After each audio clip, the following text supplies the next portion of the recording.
Well, before the first rig rolled into Ottawa or up to the US border, social media was blaring messages and calls to action. And once the protesters were entrenched, citizens took to the platforms to react. With us now on how Twitter, Facebook, Instagram, and a few you may not have heard of are amplifying diverse voices. Carmen Celestini, a postdoctoral fellow at Simon Fraser University's The Disinformation Project and an instructor at the University of Waterloo. And in the nation's capital, lawyer and political commentator Karim Assad, who's been tweeting from the thick of the occupation in Ottawa. Hi to you both. Hi. Hi. So, this convoy began as a protest. It's now been called an occupation. Carmen, how closely have you been following everything that's been happening? Well, I've been really engaging with the social media, the alternative social media, throughout the pandemic and sort of watched this thing roll together and come together as an offline event. So we could see that there was a rise in conspiracy theories, a rise in disinformation throughout the pandemic. And we could also see populism and politics being involved in this, with some campaigns using their entire platform being the anti-COVID movement, anti-mandate movement. So we've seen this all come together, and I sort of expected that there would be a rise up at some point, and the convoy was definitely what it is. When you say alternative, what do you mean? Well, most of the conversations happen on Telegram or on BitChute or Odyssey, which are platforms very similar to YouTube. But Telegram is a enhanced chat forum where they have groups. So there's been groups that have been specifically talking about anti-mandates, anti-COVID measures, and linking those to conspiracy theories such as the Great Reset, the Blue Beam Project. So they link Justin Trudeau directly to these conspiracy theories. So the rise up in the vitriol that we're seeing against the Prime Minister really has been a momentum for the last few months. Karima, you've been online and you've actually been on the ground in Ottawa. How would you characterize what it is that you're seeing? I mean, I would echo some of what was just said, that there are many conspiracy theories that are sort of floating in the same pool, and people borrowing ideas from one another, and it is a very strong anti-Trudeau sentiment. I think that sort of the goalpost of vaccine mandates is one that is clung to as being the purpose for the protest, but scratching even a little bit beneath that surface, and it becomes quite apparent that mandates are not the primary reason, I think, that we are seeing this type of action on the ground. And I've been following you on Twitter throughout the pandemic, and you've been following these different movements throughout the past 2 years. And throughout the past, 3 weeks now, I've seen the conversation become a bit more, I would say kind of more hostile towards you. Some people have called you polarizing. Some people have accused you of being a grifter. Why are you on the ground documenting what's happening? And do you feel like you're misunderstood? I think that this is an extension of the work that I have been doing for over a year now. And, I'm not too concerned with that type of reception. It's unfortunate to have one's motives impugned. I know that the reason I'm here is because I'm deeply concerned about what type of Trojan horse this movement represents, and what seems to me a surge toward right-wing populism, white nationalism. I find that those trends are deeply concerning, and that a lot of people who are partaking in this are unaware or willfully blind to those connections. And so I think that this is important work. I know from experience and just talking to people that there are a lot of divisions within families that have emerged over the past 2 years, rooted in one family member, multiple family members going down these rabbit holes. And so, I think that understanding what is happening here is going to be crucial if we have any hope of whether it's reconciling or figuring out a way to coexist post pandemic. And as far as being a grifter, I don't have the benefit of a media company behind me. My work has been entirely self funded and now crowd-funded to some extent. And I think that my work has value. It's been sort of influential, I think, in shaping media narratives. The images and videos I've shot have been shared around the world, and it's not altogether surprising to me that people want to devalue the work of a brown woman.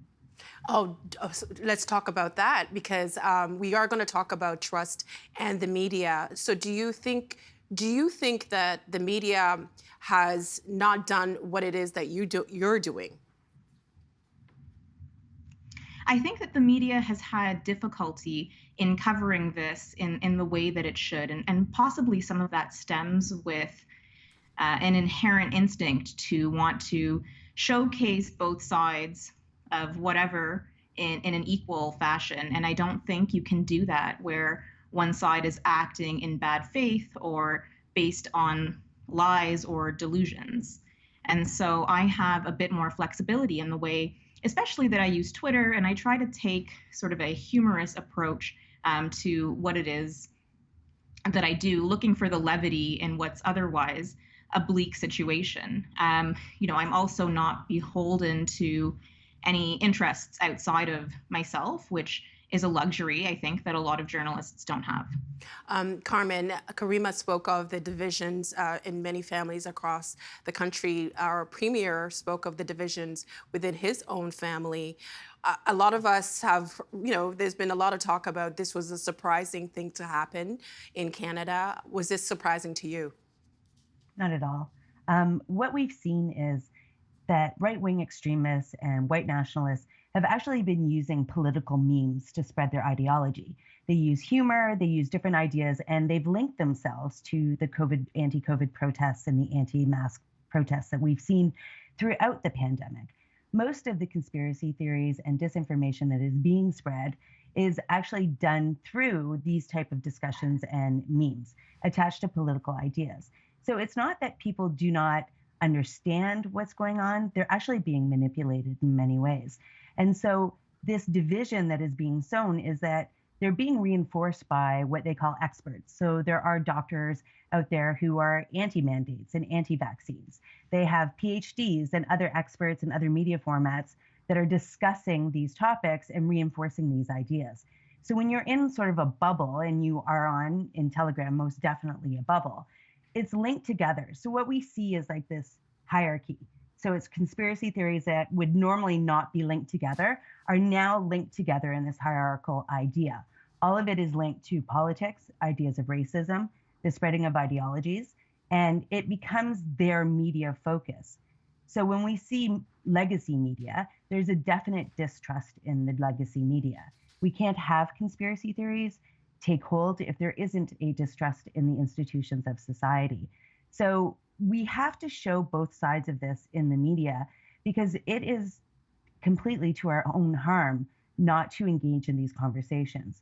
We see what conspiracy theories, disinformation, and these alternative platforms can provide and motivate, and they understand themselves as being social heroes, which means they're on a mission to save Canada. They're on a mission to save us. And in that recognition, they know they will be ostracized. They'll lose their family, they'll lose their friends, they'll be called names.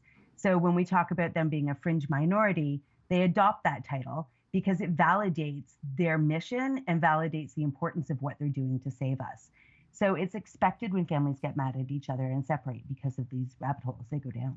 Why now? Well, because of the pandemic, most of us ended up being segregated. We were separated from our friends and our normal social groups, and we turned to social media.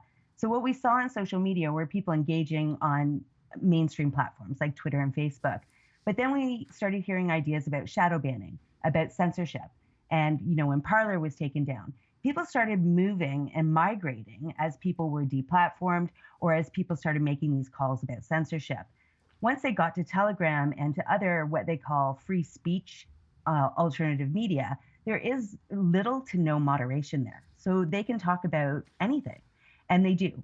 And once they got there, it started opening up the envelope. When you're scared, which many people were during the pandemic, they were, can I pay for my rent? Can I pay for my food? What's going to happen with my career? And it was a perpetual sense of disaster. And when that happens, you look for an answer. And you look, if you turn to religion, your God may not provide the answer. So you start looking for a human made cause for this. And conspiracy theories and disinformation and blaming ethnic groups or ethnicities or races can provide that answer. And during a political campaign as well, we could see that that rhetoric was being reinforced in some of the policies and some of the ideas on platforms. So it bubbled up because everything happened at once. And it hasn't had a ceasing. There hasn't been an end to the mandates or the end to this disaster. There's always another virus or another concern that's coming out. So it blew up. And at this point, these ideas of the government not representing them gave an opportunity for the organizations that were leading this to think about the dismantling of our democracy, but hinging it on the ideas of mandates or the ideas of conspiracy theories. We also saw them articulating conspiracy theories and really reinforcing the fear. So it bubbled up to the point that we now have this conviction of individuals to save Canada from tyranny. A lot of people, as you both mentioned, are finding community on social media in these alternative so-called spaces. The Edelman Trust Barometer for 2022 came out earlier this week. And on distrust in Canadian societal leadership, the numbers are not so great in the category of journalism. 61% of people worry that journalists and reporters are purposely misleading them. 60% think they're being led astray by business leaders. And 58% of people believe that government leaders are saying false things or exaggerating them. Karima, how are you seeing this distrust in institutions reflected in the Ottawa crowd? I think, the most obvious is in some of the signage and the slogans being chanted, this idea of fake news and, the even where someone is responding to developments in the situation and announcements from the government about a state of emergency or what have you, there's distrust about what that even means and how to interpret that and whether it's real. So we're operating on different planes of reality to some extent. And I don't think that the pandemic is entirely to blame for this, but certainly it accelerated the problem. And we now have, this absolute erosion of trust. And what does that mean going forward post-pandemic if we reach that point? How does that get rebuilt? If not the pandemic, what do you think built us to this situation? Brought us to this situation? I think that for the past few decades, people have seen sort of politicians act with what they view as impunity. We've seen a degradation of civil discourse, political discourse. I think that circumstances have gotten, like material circumstances, have gotten worse for some people. And there's this idea that the people who are supposed to be looking out for us don't have our best interest in mind. And I think that just crystallized during the pandemic. But even sort of setting that aside, we've seen other kind of right-wing populist movements or left-wing populist movements take seed precisely because people feel that the institutions are not playing the role that they are supposed to.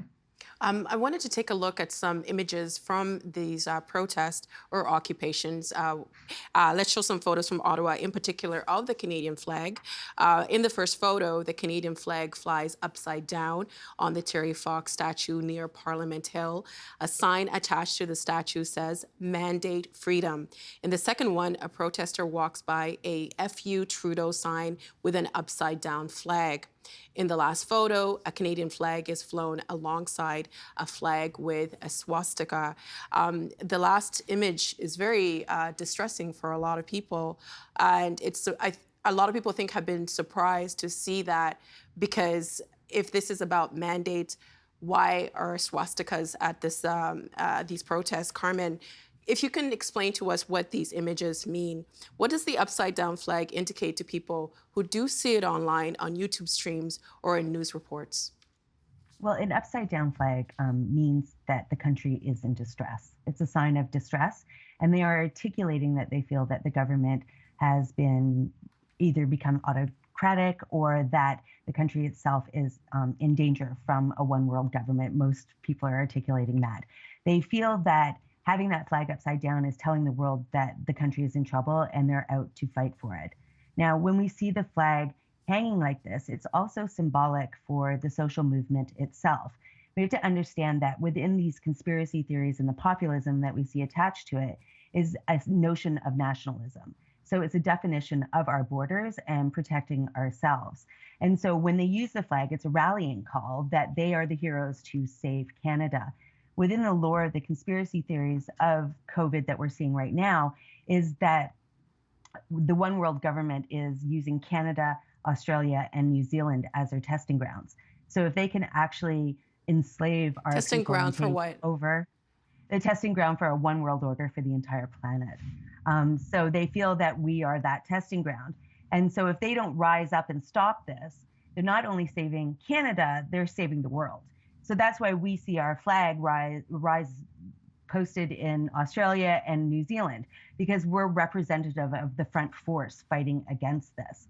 So the flag itself being put beside the Gadsden flag and beside the swastika is because there are representatives from right-wing extremists and white nationalist groups who are a part of this. As we said earlier, they've been engaging in these conspiracy theories. At one point in my research, a group called White Lives Matters was doing a protest across North America, Toronto being the only place in Canada. They actually reached out to the anti-mandate and anti-mask protesters that we saw every weekend and tried to coordinate that effort. They spoke in their group on Telegram about not talking about the racist ideology obviously motivating them, but more of how to save and how to interact together. And so we see that reaching out, and it would only make sense that they would be there representing it. We also see some of the people who have been engaged as the leaders also engaged in some of these right-wing extremist groups and white nationalist groups as well. So that articulation and that marriage is there. And while jarring to Canadians, as we see ourselves more as the peacekeepers, and we don't hang flags on our doorsteps as much as our neighbors to the south, it's something that we do hold with pride. And now we're seeing it being desecrated and representing something that does not represent everyone. And there is some flowback against that. It was Flag Day earlier in the week, and it was barely acknowledged by anyone. And we see people on social media talking about it not being who we are as a nation. But throughout the pandemic, we've had to wrestle with ideas of what happened at the residential schools, the graveyards that were found. And we've had to articulate and think about who we are as a nation and think about how we articulate and what we need to do to correct and what our capacity are for harm. And here we see this question now arising with the Gadsden flag beside it, with the swastika being emblazoned on the Canadian flag. So it's really a moment for us as a nation to try and understand who we are as a people and to fight back against this articulation of who we are through these convoys and these images. Carmen mentioned earlier that for media should be including these voices in the conversation, but we've seen a lot of pushback against the mainstream media saying, you shouldn't be platforming certain voices. But what is the danger in protesters only sharing through social media channels their own message?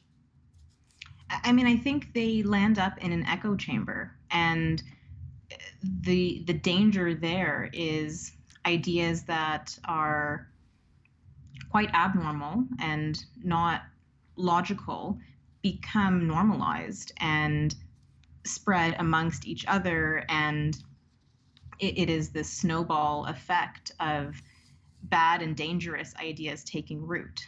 So while and it's I don't think any of us have the actual solution to this. In my own work, I do try to have some level of engagement, and obviously I get to sort of pick and choose what's actually utilized, but segment of society to its own devices when we already know that they are susceptible to sharing, spreading misinformation, disinformation that has real world impacts, I think contributes to isolation. And so, wherever possible, we should be looking for opportunities to build bridges, really.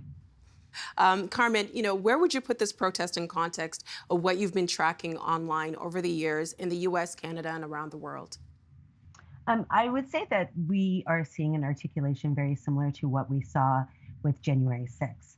So throughout the administrative term of President Trump, there was still that mixing of right-wing extremism, deep conspiracy theories with QAnon. And there are no borders when we're engaging on social media such as Telegram or BitChute or Odyssey. And so many of those ideas, as we can see here, the flag with Donald Trump won rising up in Ottawa and in Toronto at the protests, is that these become ingrained in many people's ideas and understanding of the world. So it's not something that is unique, but I think it takes a lot of people at shock. People are unsure of what's happening, and why this is here is because they aren't participating in those social media. They aren't part of sort of that expected norm within these groups. So as there is an echo chamber, we also see an accepted value system within the conspiracy theories and within the right-wing extremism. And that ends up being vitriol. It ends up being a change to the discourse outside of social media. So we could see it in our own political elections where there was more name calling. There was more sort of sense of anger within the platform and a less amount of discourse. And that fundamentally is the problem in these echo chambers that we're creating that rise up to be protests, because it ingrains in this idea of social media where, there are influencers who engage you, who mobilize you behind your fears or through certain slogans. And then you are called to rise up and fight against this tyranny. And so we can see it happening, and it behooves us to engage with it and to understand it. Or we could be in situations where we are now with this occupation, or what happened on January 6th. Karima, I saw an interview that Pat King, one of the leaders of the convoy, gave, and the interview was very compelling. But I also know there's been also interviews that he's given that were maybe not so compelling. Media isn't trusted, and the government isn't trusted, as we saw in the Edelman Barometer Trust. From what you've seen, what is the media doing that it shouldn't be doing? I think, I mean, to answer your question maybe a bit differently, I think what is required is a forceful denunciation of views that are, I say harmful, but, of views that espouse, in particular, white nationalism or fascism. And I think that contextualizing people and the various prominent figures in this movement against their past actions and their current behaviors that maybe aren't broadcast when facing up against mainstream media. I think that needs to be done, and it needs to be done consistently. Why? Otherwise, there's maybe a tendency for people who do rise to prominence, whether they are charismatic, whether they are well spoken, sometimes they're neither, but have an ability to put on a different face. I am not one. I can't diagnose why it is that people are able to do that. But we talk about folks being manipulated. If they only see the heroic martyr freedom fighter, and they don't understand that this individual has a history of xenophobia, of Holocaust denialism, so on and so forth, very easy to follow along. And again, that becomes, I think, a path that we don't want to tread. Carmen and Karima, thank you so much for giving us your insights. We really do appreciate the work you're doing. Take good care. Thank you. Thank you. The Agenda with Steve Paikin is made possible through generous philanthropic contributions from viewers like you. Thank you for supporting TVO's journalism.